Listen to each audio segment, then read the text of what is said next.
Hi again, everybody. I'm Eric Fletcher. Welcome into another episode of Chasing Better Conversations, where we begin with this idea that consequential change often begins with the best conversations we are able to muster.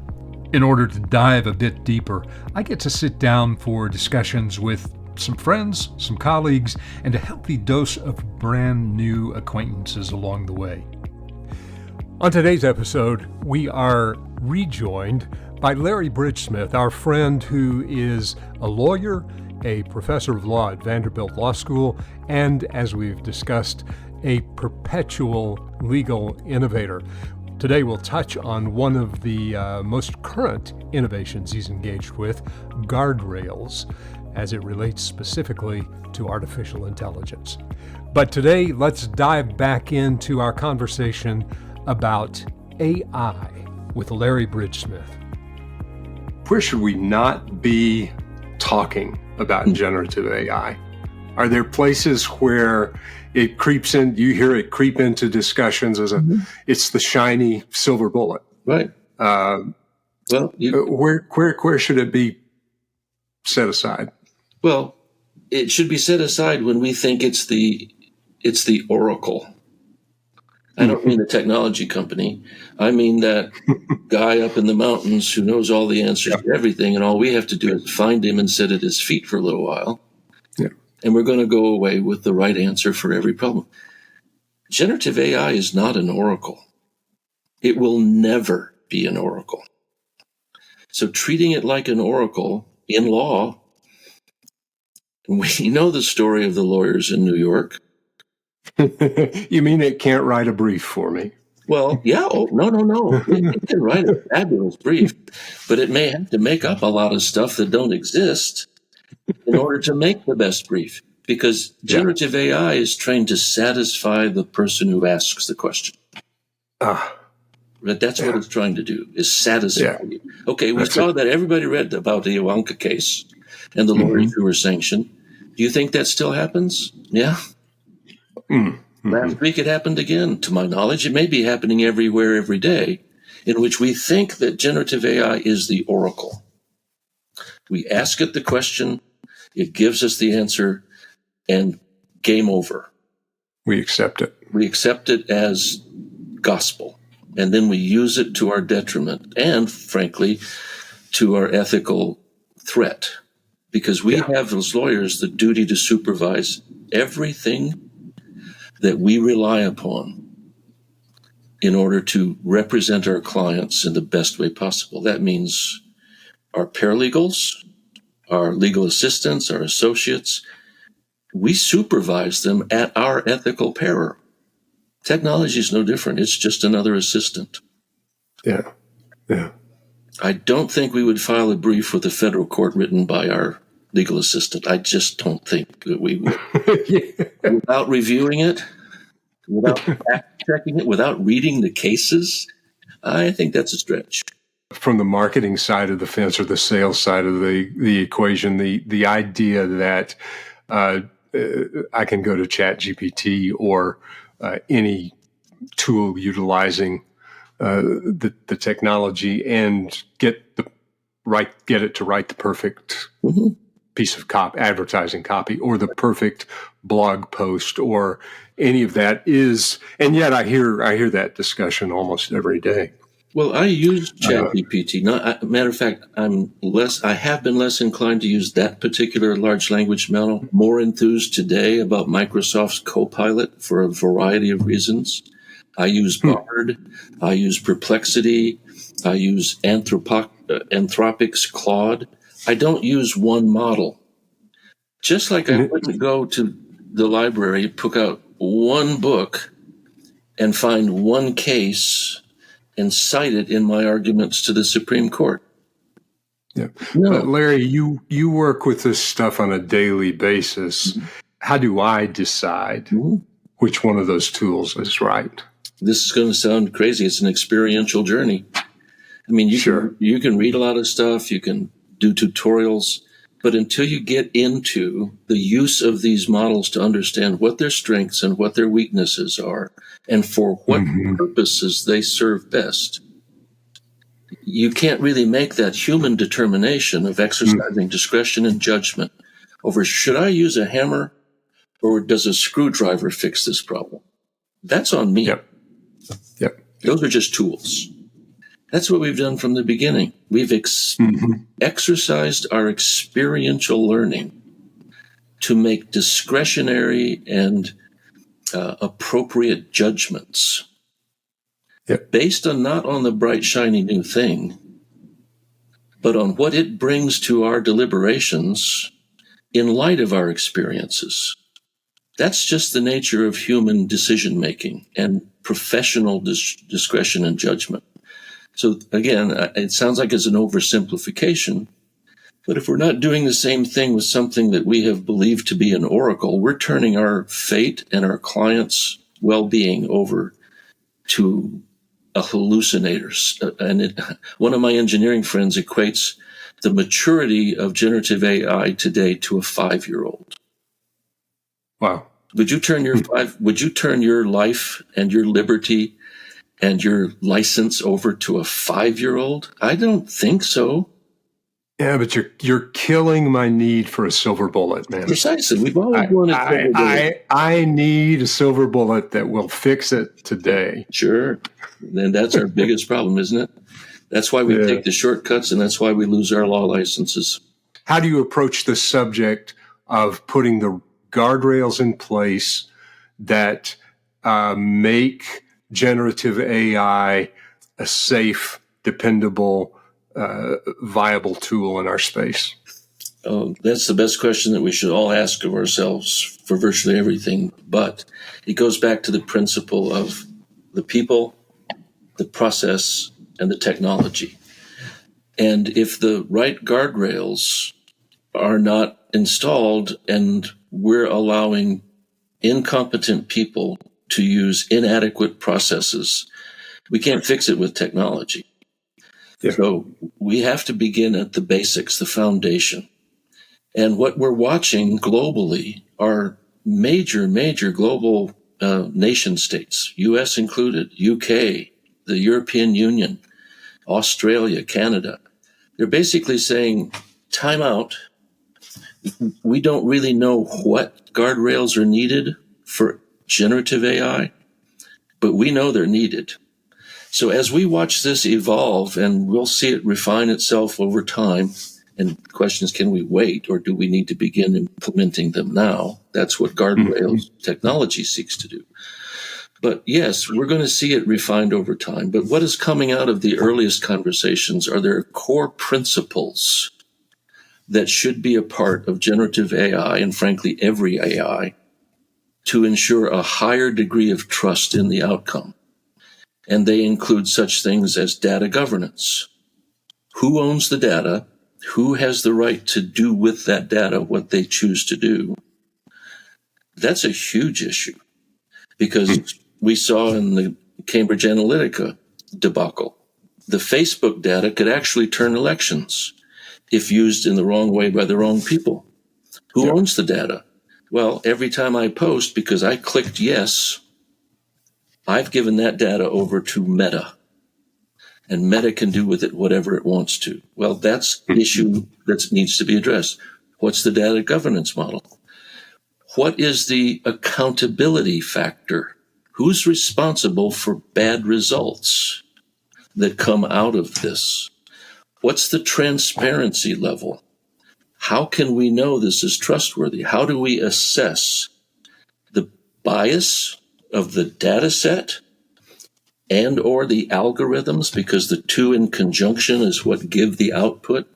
And we've seen where generative AI has created legal liabilities for facial recognition that's inherently biased, in parole hearings that predict a certain person is not going to do well out there based on racial data sets, and it's untrustworthy. So transparency, explainability, data governance, compliance with ethical and legal parameters, and then most importantly, auditability. What we're watching happen in these regulatory initiatives statewide, nationwide, is there has to be a third-party audit process So someone other than the seller of the service or the product has to be able to examine it for all of these characteristics of responsibility, and then be able to give some assessment as to the degree to which any particular AI application complies with those principles. So those are the kinds of things that we're going to see continue to take shape. At Guardrail, what we seek to do is to create an industry standard that helps inform those regulatory initiatives about those principles and how best to apply them, and maybe be a part of the process of influencing those regulatory outcomes. Talk a little bit more about the specifics that you're involved with at Guardrail and how people might access that. Well, you can find us easily enough at www.guardrail.tech, T-E-C-H, meaning that's our website. It tells you about the work we're doing and the differences in approach that we think we need to be taking, and happy to discuss any of that. But the three things that we do primarily are consult on the front end and on the back end to be able to help people assure themselves that this is responsible, trustworthy AI application, and we've done the job we need to do to be ready to implement it, and then audit it against those same principles. That's a consulting function. And then we have a product that we call Guardrail for Generative AI, meaning how do we assimilate the responses that we're getting into a trustworthy overview of the sources of that information and the reasons to believe them to be true. And that involves the contradiction finder. And then the third product that we have would apply to a meeting like this. It's called Sunscreen, to prevent either the intentional or the unintentional disclosure of confidential information in a virtual meeting. I mean, I could put up anything on this site. You could screen capture it. Your audience could screen capture it. Did I have the right to share private information? I may have done so unintentionally, or I may have done so for evil purposes. Sunscreen prevents it from being seen.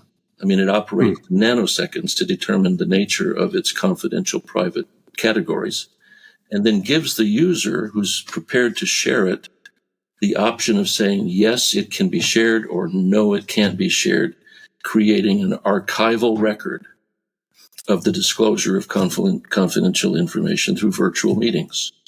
So those are the products that we now have in place and the consulting that we do, more to come. But what we're doing has been so enthusiastically supported by the wide variety of businesses and governments that we have been speaking with over the last 6 months. It's unlike anything that I personally have ever experienced in terms of market awareness. Are there 2 or 3 places where you'd recommend we turn? Yeah, the first stop would be LinkedIn. I mean, as a social media, but really more of a business media site. At least that's what we hope to keep it if we're using it, and not go off into Facebook land or TikTok land. But, we don't have any control over that. We just use it for the purposes that it serves. That's a great place to start identifying interest groups. And there are many, many interest groups surrounding this topic of artificial intelligence, generative AI, the ethics of AI. You only have to be a member of about 3 or 4 of them, and you're going to get daily information about developments that are going to be supported by references and citations that can take you to the original. That's a great place to start. You can also, if you want to get more deeply engaged, I've taken 2 or 3 Coursera courses. Some of them are absolutely free, about generative AI, about the elements of artificial intelligence and related technologies. So you can educate yourself in fairly short order with free educational experiences if you want to get conversant. So those are the 2 places that I would start. And I'm proud to say this. The law school with which I'm affiliated, Vanderbilt Law School, just this week announced the creation of the Vanderbilt Artificial Intelligence Law Lab. So Vanderbilt is creating one of its programs to provide both academic instruction and community service about how AI in the world of law is or should be operating. So just check out the Vanderbilt website and check out VAILL, Vanderbilt Artificial Intelligence Law Lab. And you'll see the work that's being done by brilliant people in this space. Great word. Before we wrap, crystal ball for a minute. 48 months from now, what do you think this conversation will sound like? Well, we're going to be far more informed than we are now. We're in the wake of people talk about the Industrial Revolution, but we also have recognized there are segments of Industrial Revolution. Definitely. The steam engine is one. Some people say we are in the fourth Industrial Revolution. Regardless, when the newest Industrial Revolution hits, it disrupts everything. The old order has disappeared. We've got to find our bearings, find our grounding. I believe in the time frame that you just mentioned, we're going to be well into the fourth Industrial Revolution. There are going to be some unexpected changes, just as there was with the steam engine. But the thing about every one of those industrial revolutions that preceded, what followed the revolution were guardrails. So it's just, what's the next set of guardrails that we're going to rely upon to generate and trust the use of these technologies for human benefit and not harm? Because if there were no guardrails around automobiles, none of us would set foot on the street. There are things called rules of the road. There are mechanical devices that have been legislated in the use of our automobiles.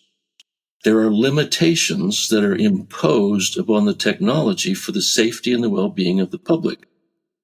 It will be no different with artificial intelligence, in particular generative AI. It will be harnessed.